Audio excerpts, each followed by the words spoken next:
प्यारी साध संगत जी, बड़े प्यार से कहना धन निरंकार जी। दास खुशनुमा माहौल देख रहा है तो वही शेर लग रहा है कि शमा जलती है तो परवाने चले आते हैं, और इस सदगुरु की महफिल में तो ये अल्लाह के दीवाने चले आते हैं। दास बड़ा ही ये देख रहा है आज दुनिया का ये माहौल। हासिल न कर सकोगे किताबों से कोई फ़न, अल्लाह गर न सोहबते अहले कमाल दे, और बंदा बुराई से बच नहीं सकता गर अल्लाह उसको ना पहले संभाल दे। प्यारी साध संगत जी, आज नामे खुदा तो है हर जगह, पर ज़िक्र खुदा कहीं नहीं। ज़िक्र खुदा भी है गर कहीं, तो खौफे खुदा कहीं नहीं। प्यारी साध संगत जी, दास तो अपनी एक जीवन की घटना आपको शेयर करना चाहेगा, क्योंकि दास इसमें कैसे आया। दास बचपन में जहाँ जिस गांव में रहता था वहाँ सभी ज़्यादातर सनातन धर्मी भाई बहन रहते थे। भाई बहनों में छोटा होने के नाते से पहले छोटे और फिर छोटे लाल कहने लगे। दास का नाम छोटे लाल पड़ गया। जब थोड़ा बड़ा हुआ तो जब प्राइमरी विद्यालय में गया तो वहाँ एक मौलवी साहब ने जब देखा कि इनका नाम क्या है तो बताया गया छोटे लाल। तो वो बिगड़ गए, कहने लगे मुसलमानों का बच्चा छोटे लाल क्या होता है, इनका नाम लतीफ़ अहमद रखा जाए।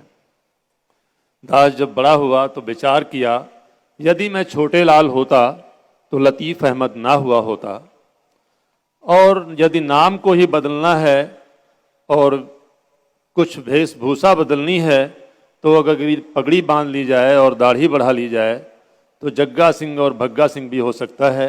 रंग लगा लिया जाए तो तिवारी जी और मिश्रा जी भी हो सकता है। सच मायने में मेरा पता नहीं है कि मैं कौन हूं। दूसरी बात यह होती है, दास नमाज पढ़ के निकलता है तो एक बुजुर्ग शहजाद अली मिल जाते हैं। तो वो पूछते हैं दास से, क्या आप नमाज पढ़ाए? दास ने कहा हाँ नमाज तो पढ़ी है। उन्होंने पूछा कि क्या पढ़ रहे थे? तो दास ने वो अरबी में जो सूरतें रटी हैं उनको सुनाना शुरू कर दिया। तो बीच में रोकते हुए बोलते हैं, कहते नहीं नहीं मैं ये नहीं पूछ रहा हूँ। दास ने पूछा क्या है? कहा मैं ये पूछ रहा हूँ कि पढ़ना तो तब कहा जाता है जब हमारे हाथ में कोई पेपर हो या कोई किताब हो। तो आप पढ़ नहीं रहे थे बल्कि कुछ कह रहे थे। दास ने कहा हाँ कह रहा था। तो कहा बस इतना ही समझना चाहता हूं कि क्या कह रहे थे और किससे कह रहे थे। दास के सारे रोंगटे खड़े हो गए और उन्होंने कहा कि मेरी समझ में नहीं आता है कि हिंदुओं का भगवान संस्कृत में बात करता है और मुसलमानों का खुदा अरबी में बात करता है। मेरी जुबान में तो कोई बात ही नहीं करना चाहता है। दास को एक झटका लगा।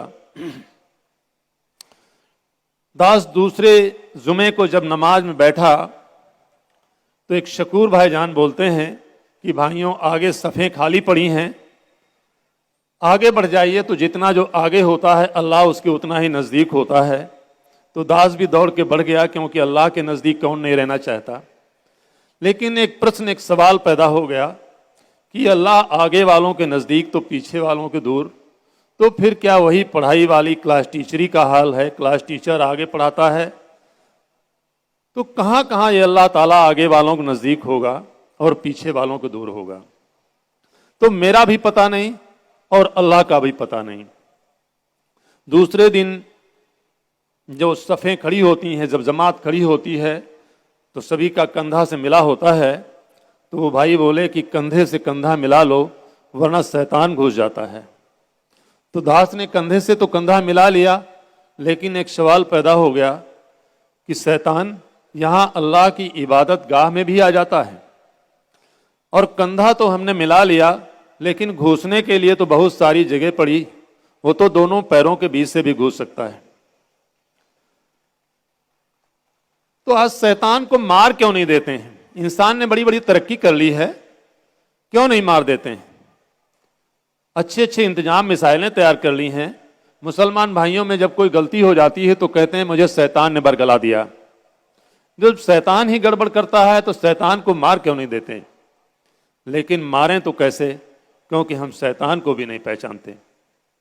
तो नंबर एक, हम अपने को नहीं पहचानते।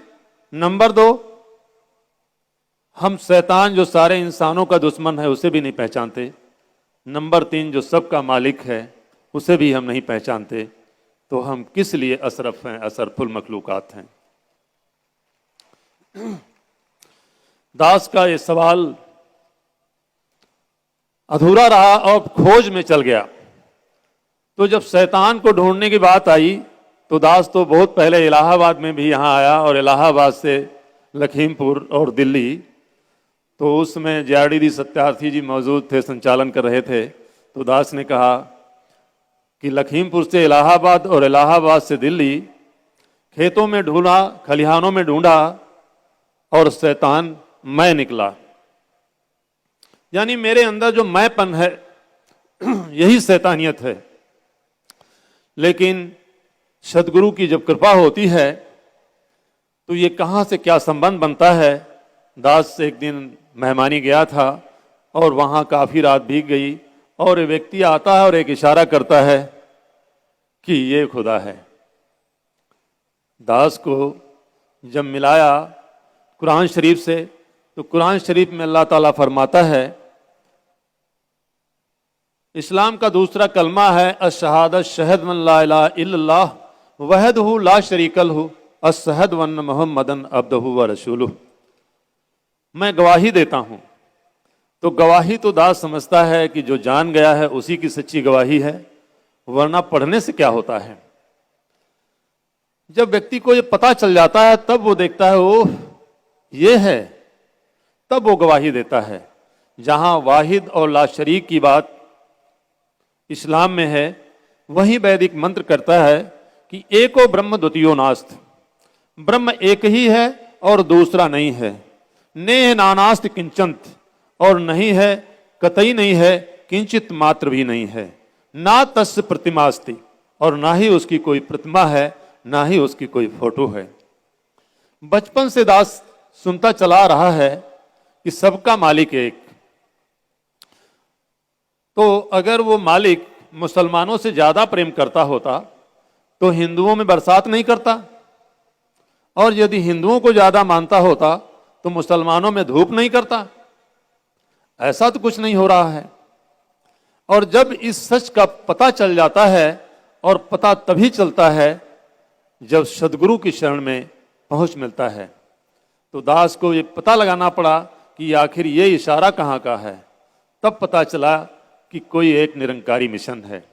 दास जब गया वहाँ तो सारा बका और फना का राज बताया गया। कहा भी गया है कि राज हक राजे बका राजे फना राजे हयात, समझ सकता नहीं बशर मुर्शिद के बगैर, और नफ्स अम्मारा पे काबू पा नहीं सकता मुर्शिद के बगैर। कुरान पाक में सूरे इखलास बिस्मिल्लाहिर्रहमानिर्रहीम कुल हुवल्लाहु अहद, अल्लाह ताला फरमाता है नबी से, ऐ नबी दुनिया वालों से कह दो कि अल्लाह एक है और अद्वितीय है। अल्लाह समद, और अल्लाह ही सबका आधार है, इसका कोई आधार नहीं। लम यलिद वलम यूलद, अल्लाह ताला ने किसी से जन्म नहीं लिया है और ना ही उसको नर और मादा जैसा जनता है। वल मियाँ कुल्लहु कुफुअन अहद, और ना ही अल्लाह की समता यानी बराबरी का कोई है। अल्लाह ताला एक जगह फरमाता है कि कुछ लोग ऐसे हैं जो रसूल में और हमें फर्क निकालते हैं। एक जगह अल्लाह ताला फरमाता है कि जो नबी के हाथ पे बैत करता है या जो नबी से बैत करता है वो मुझसे बैत करता है। और भी अल्लाह ताला फरमाता है कि क्या जरूरी है। अल्लाह ताला ने फरमाया है सूरह बनी इसराइल आयत नंबर 72, जो शख्स इस दुनिया में अंधा रहा वो मरने के बाद भी अंधा होगा और राह से बहुत दूर भटका हुआ होगा। सूरह यासीन आयत नंबर 45, उसमें कहा गया है कि इनसे कह दो जो इनके आगे और पीछे यानी चारों तरफ है, इससे डरते रहें तो कामयाबी मिलेगी। सूरह अल सूरा आयत नंबर 54, मैं हर वस्तु को घेरे हुए हूं। जहां तक ये बात आती है, वहीं जब भगवान सीकर जी महाराज अर्जुन को ज्ञान देते हैं, तो जब अर्जुन को ये पता इस विराट का दर्शन हो जाता है, तो वो कह रहा महाराज आपके आगे को प्रणाम, आपके पीछे को प्रणाम, आपके दाएं और बाएं को प्रणाम। यानी वो निगाह बन जाती है कि जिधर देखता हूं उधर तू ही तू है, हर सु में जलवा तेरा बहु बहु है। कबीरदास जी तो इतना कहते हैं कि हेरत हेरत ऐ सखी गयो कबीर हेराई, बुंद समानी समुद्र में अब कोकत हेरन जाई। इतने पे ही नहीं रुकते हैं, कबीरदास जी कहते हैं हेरत हेरत ऐ सखी समुद्र समाना बुंद में अब कोकत हेरन जाई। जब दास से नज़ारा देखता है तो वो ऐसा लगता है कहीं कहीं खो जैसा गया है। तो दास कबीर के दोहों पे जब उतरता है तो वो कहते हैं कि ना मैं मंदिर ना मैं मस्जिद ना काबे कैलाश में, मों को कहा ढूंढते बंदे मैं तो तेरे पास में। कहें कबीर सुनो भाई साधु, मैं हर सांसों की सांस में। खुसरो साहब का वो आता है कि खुसरो दरिया प्रेम का जाकी उल्टी धार, जो निकला सो डूब गया जो डूबा सो पार। है बहारे बाग दुनिया चंद्रोश, देख लो इसका तमाशा चंद्रोश। फिर मैं कहाँ और तुम कहाँ है दोस्तों, साथ है मेरा तुम्हारा चंद्रोश। पूछा लुकमा से किसी ने तू जिया कितने रोज, तो दस्ते हसरत मल के बोला चंद्रोज। मैंने ढूंढा सब जहां तुझको, कहीं पता तेरा नहीं, और जब पता तेरा मिला तो फिर पता मेरा नहीं। साजन तुम और हम एक हैं, कहन सुनन को दो, और मन को मन से तोलिए मन दो कब हुन होए। बोलन वाला कोई और है, बोलत है कोई और, सुनने वाले सब सुने पर करे तो कोई गौर।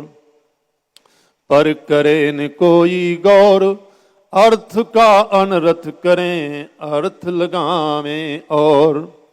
प्यारी साध संगत जी, वास्तविकता यही है कि जब सद्गुरु हमारी जिंदगी में आते हैं तब ये सारे बंधन टूट जाते हैं, और जब बंधन टूट जाते हैं तो निराकार साकार तू जग के पालनहार, है बेअंत महिमा तेरी दाता अपरंपार। प्यारी साध संगत जी, बड़े प्यार से कहना धन्यकार जी।